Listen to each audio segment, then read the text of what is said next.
Hi, I'm Matt. I'm Brett. I'm Mohamed. And this is ChitChat.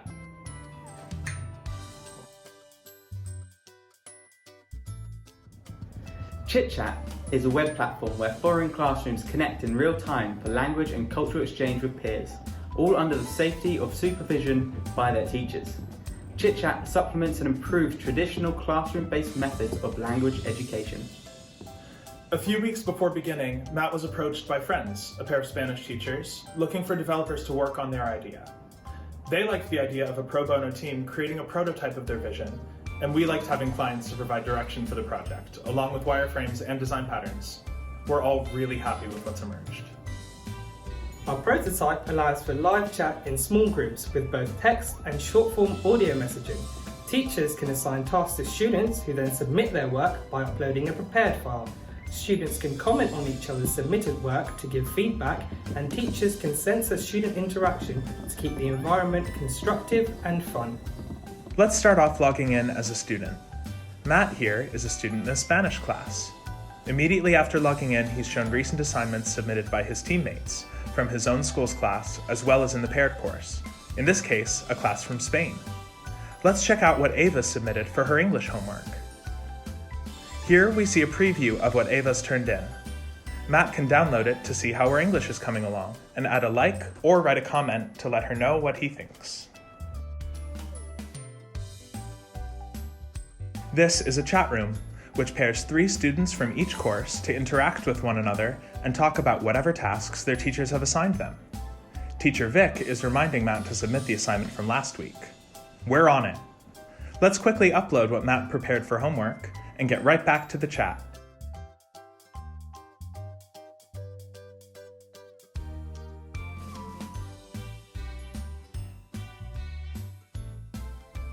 No sabía que podemos grabar audio. Eso es fantástico. No sabía que podemos grabar audio. Eso es fantástico.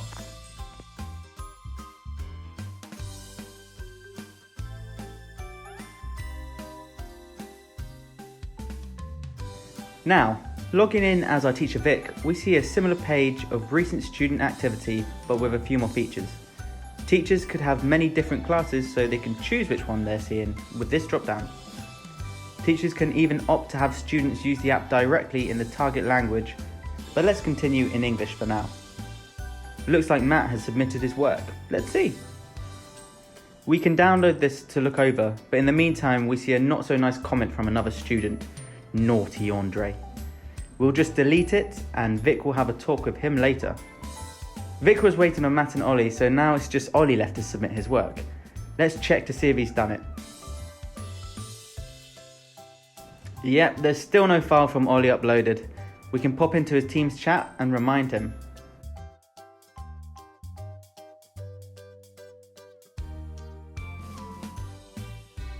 Okay, now that Vic is pretty caught up on last week's assignment, let's give out this week's. We can navigate to the task page to see what to assign.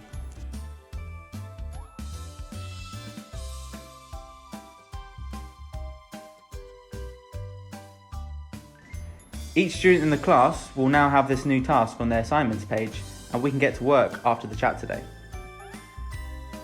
ChitChat was built using React with TypeScript alongside Sass styling and Redux for state management. Our backend used a Node.js Express server routing to a Postgres database hosted in the cloud with AWS and accessed with SQLized ORM. Other libraries used include Socket.io, JDBT, and Malta.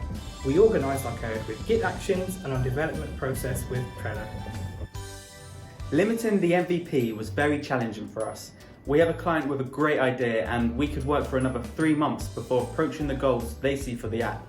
We knew on the other hand that we had to polish some smaller version to show for today, and so we were forced to be somewhat rigid in what we would or would not include in this prototype. We were also challenged by combining technologies that do not necessarily play well together. Socket.io and Redux, for example, both act as sources of truth for an application and so can fight with each other for precedence when not explicitly and precisely told how to interact. We chose to use SQLize to interact with our database directly, primarily to gain experience working with the library. Looking back, however, GraphQL would work very nicely with our tables, and absolutely would be something to consider for future iterations. We could have also simplified splitting off to work independently if we had used a container framework like Docker, rather than all working directly on the same database. By the time we had the opportunity to do so, however, we had already overcome most of the associated hurdles and instead focused on polishing the MVP. Thanks for watching, and we hope you enjoyed hearing about ChitChat.